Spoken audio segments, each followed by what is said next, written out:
Hello everyone. First of all, I would like to thank the organizers for inviting me for this webinar. It has been a very interesting day with great discussions and presentations. I would like to now change a little bit the focus to the challenges and key aspects that we consider when we are discussing the deployment of the engineered water injection in a very challenging scenario as the Brazilian pre-salt. Here is the outline of my presentation. I will start with giving some context about the Brazilian pre-salt fields. And then what are the challenges to implement EOR technologies, especially in offshore scenario.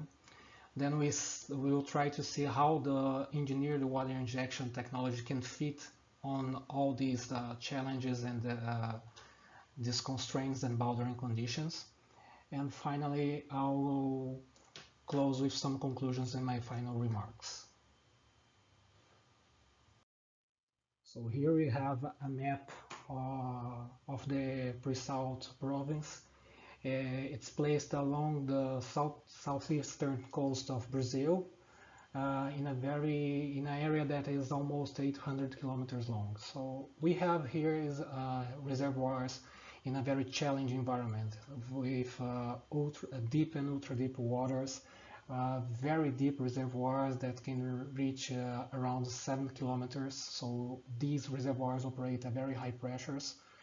And to get to them, we have to drill through a very thick salt layer that can be up to 2 kilometers, and this salt layer is plastic. So there are considerable challenges in drilling through that. Despite these challenges, we were able to overcome this, and now we are achieving very outstanding numbers in terms of production and development on this area. So here you have some examples of these results. The production of each well is very high. We have peaks production like in Búzios. The peak production was 70,000 barrels of oil equivalent per day in a single well. And Búzios is our the largest ultra deep water reservoir and our world-class asset. And in only 3 years is already producing over 700,000 barrels and is responsible for 25% of our production. The pre-salt now responds for over 70% of Brazilian production. Okay, and because of that, this is these conditions. This is a very interesting and attractive area for development, and we can see that by the increasing presence of international players. So if you see here in the map, from 2016 to the last year, we have a huge increase in the presence of other companies operating in pre-salt. And all these challenges, all the technical development that was needed to overcome this and reach the point where we are now was recognized by the last 2 of the 4 OTC awards that our company has. Well, a key component in overcoming the challenges in the pre-salt is our research center, SEMPES. SEMPES was always linked to our production and discovery of in deep waters. It has become the largest research and development innovation complex in Latin America. You can see the numbers here, but the most important asset that we have here is the highly skilled technical team that we have here that are very talented professionals. And we are always trying to anticipate solutions for the challenges that we have today and the challenges that we will have in the future.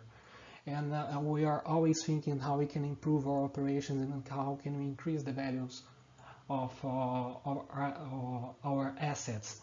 It's with this mindset that we were able to achieve the results that I showed in the last slide, and results like this, 60% reduction in time for drilling a well and 70% reduction in the time to construct a well in the pre-salt. These results allowed us to achieve low break-even prices and very low lifting costs for production in pre-salt. And it's with the idea that we are always trying to optimize and get more value that we get to our discussion on EOR and how this can help us on that. So if you take a look on the current distribution, okay, this data is from the Energy Outlook from 2018. But if we see the current distribution of the number of EOR projects, we see that most of the projects are involved in injection of CO2, and the thermal technologies is responsible for about 1/3 of these projects. But this is not the complete picture. We need to take a look on how much each technology contributes in terms of oil. And when we consider the production of each of these technologies, we see that the thermal is responsible for more than 42% of the EOR oil produced worldwide. CO2 alone has about 20%, but it's the same share with the other gas, more or less. And the chemical EOR, despite having a lower number of projects, it also has an important share here. And if you break this down even further, we see that basically thermal means steam injection, and gas is miscible injection. All right. For offshore, we cannot consider, of course, the steam injection. Okay, the thermal is out of the picture for us. We are already using in pre-salt gas injection. It's a mixture of natural gas and CO2. And we also inject water. The difference is that we don't inject with chemicals. And if you look here, basically all the chemical injection involves some kind of polymer. Now, this is very interesting, but when we look at the number of projects that we are considering here, only a small part of them are in offshore scenarios, because offshore is much more challenging. And when we compare this production, EOR production, to the global oil production, we see that the contribution of EOR is still very small. And the reason for that is, so implementing EOR is still quite challenging. There are many reasons for that, but if we focus on three main possible reasons, we can say that EOR projects have a timeline that is very long. So it takes time to plan, to test, to implement, and it takes a lot of time to see the incremental results. So this expanded line time makes these projects more susceptible to oil prices volatility and sudden events like the pandemic that we are living. The complexity increases when you go to the ultra deep water. We will have longer response times. We will have other constraints in the operation. We will have less tolerance in the operation of the fields, and we cannot change the equipment as easy and the facilities as easy as we can do on the onshore. So all of this will increase the uncertainties of the project. Okay. The second main reason would be that because of all these uncertainties, it's very hard to actually define how much oil we are getting from the project. So we need to understand that we have the oil that we get from the field, okay, but we are comparing with a simulation of a scenario that didn't happen, and this delta oil is has a huge uncertainty. So, and in offshore, as I said, we have longer response times and we have less information, what will increase the uncertainties and the challenging conditions on the pre-salt, with carbonates, with heterogeneities, wettability concerns, the rock is reactive. We have more challenging conditions about salinity, hardness, gas presence, and CO2. it's much more uncertain, and it's difficult to say how much oil we actually got from the project. The last reason that I want to highlight is that to deploy a UR pilot, we need to, UR project, we need to have a huge expand in the beginning of the project, and we will have a very long time to get the return of these investments. So when we are comparing these factors with other technologies that can compete with EOR in field development, EOR has a hard time to compete with these other technologies. So to actually aid in the decision-making process to deploy a EOR project, we need to consider the strategy of the companies, and if there are any government incentives for this the deployment of these technologies. Actually, 80% of the projects, the EOR projects deployed in the world, they have some kind of governmental incentive. Okay. So considering these three main reasons, the focus for deep offshore, the drivers for the technology are to keep the technologies as simple as possible, use as much as possible the resources already available and the facilities that we have on location. So we don't need to deal with logistics.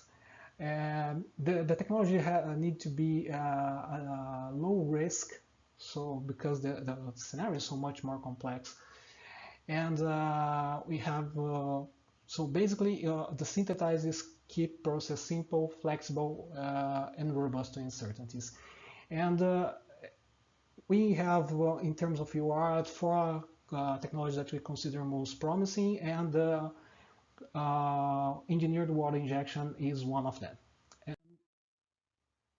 so we've been discussing this since the beginning. We know that there is an impact when we change the salinity of the water. It doesn't matter if it's the original wettability of the rock was water wet or oil wet, but by changing the salinity, we can trigger rock and fluid interactions that will improve oil mobility. We are usually consider this a wettability modification, but what we are doing is making it easier for the oil to flow. And this technology has the attractive characteristics of this technology for offshore scenario is that we have no extra chemicals.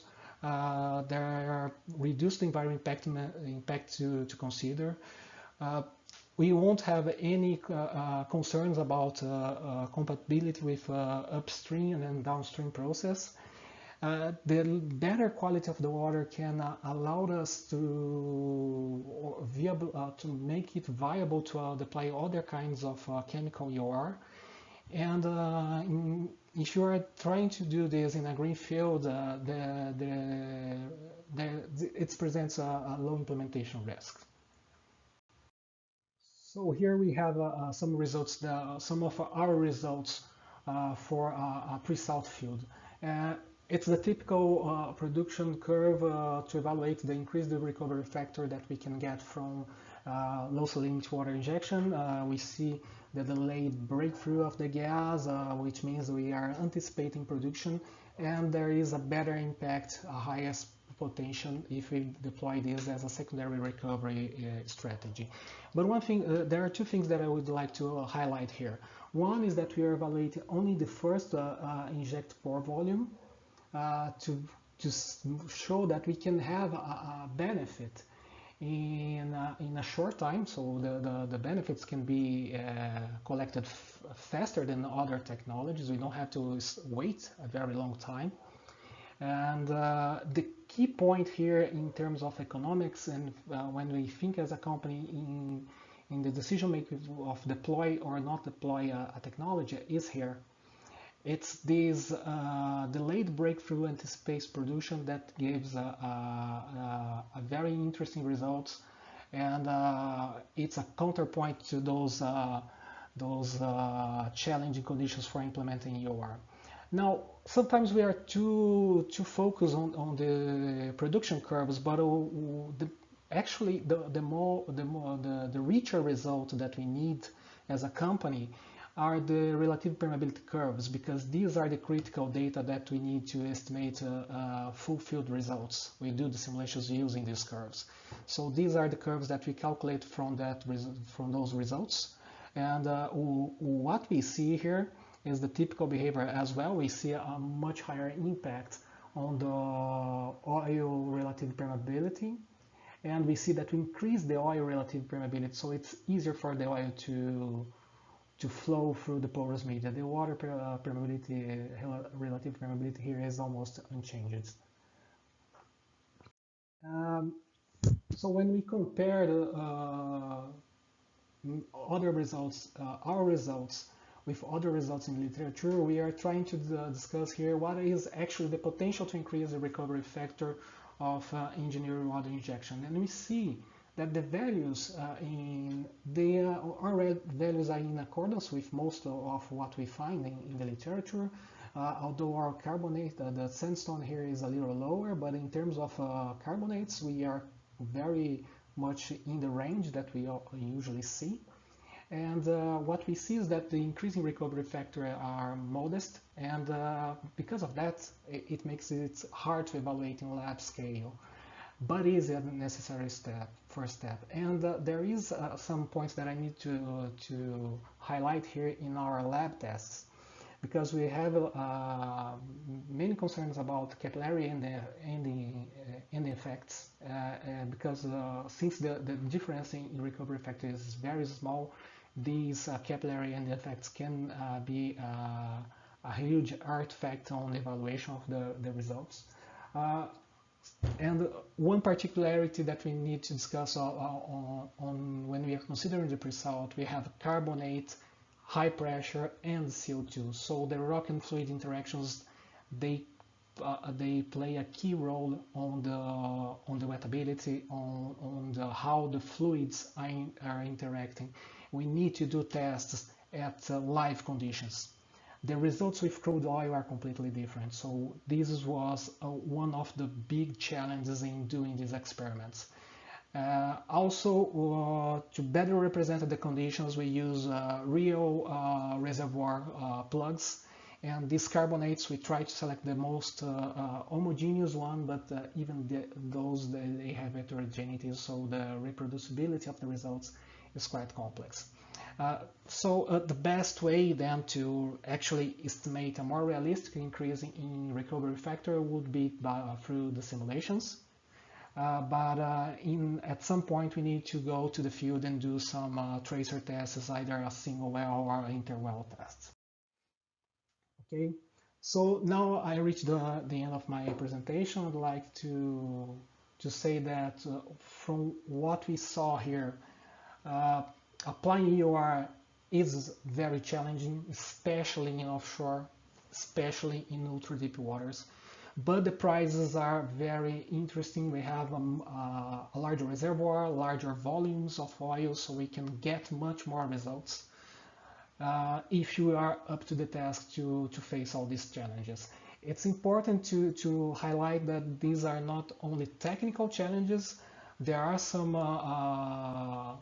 matters about policies and government incentive that are key points to actually make the deployment of these technologies more frequent. Since the offshore environment is more restricted,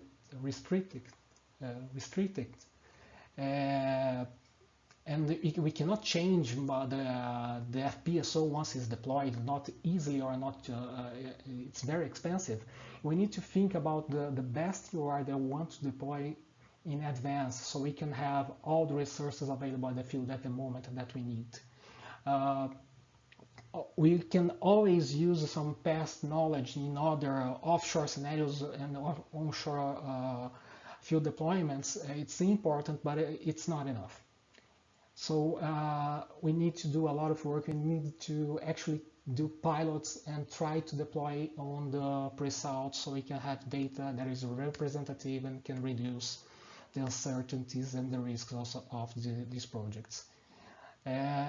Only with that we can reach data that will allow us to produce more predictive simulations, to minimize operational issues, and I can never highlight enough, it's very important. This is a major challenge, so it's important to have partners to collaborate and share the costs and the risks. The key point of the presentation is we have to try to keep the process simple, flexible, and robust to uncertainties, especially in the moment that we are living in the oil and gas industry with concerns about climate change and energy transition and how the oil will be on the future. For the pre-salt, because of the gas that we have present in the fields, we see that basically we have to focus on gas-based DOR or water-based DOR. And the final message that I want to give is that we made feasible new frontiers by research, development, and innovation. And we are at a transition moment, so we need to keep with this strategy if you want to ensure the future production and alignment of our operations with energy transition and climate change demands. I would like to thank Petrobras for supporting this research, our EOR lab team, and the characterization and recovery technology team, and all Petrobras colleagues working on maximizing recovery. Thank you very much for your attention.